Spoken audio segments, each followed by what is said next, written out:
Hello everyone, this is Go Phrasal Verb Part 1. Well, before we start, let me just remind you of the conjugation of this verb, starting with the basic form, which is go, as you know. And the simple past form is went, and then the last one, verb 3, which is the past participle, is gone. And now we may start.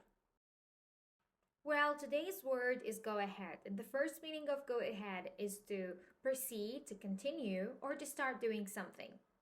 Actually, this is used to give permission or encouragement. For example, you have the green light to go ahead with the project.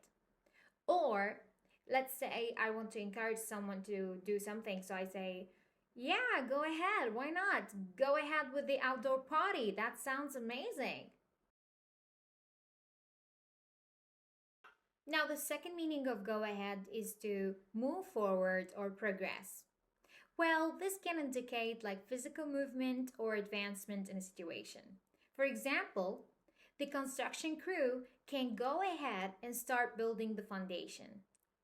Or another example about advancement in a situation, well, as long as the negotiations are going so well, I think we should go ahead with contract signing, or not yet. And the last meaning of go ahead is to act without delay. This implies the prompt initiation of an action. For example, okay, everyone, if everything is prepared, let's go ahead and schedule the meeting. And you, please, feel free to go ahead and make the necessary changes to the report. And thanks in advance.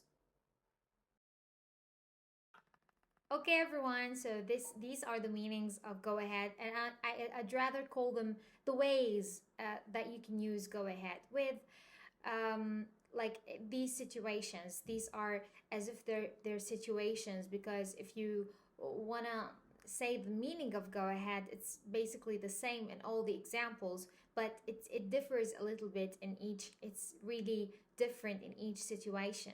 So that's why I mentioned the three situations that you can use go ahead in. Thanks for watching and follow for more.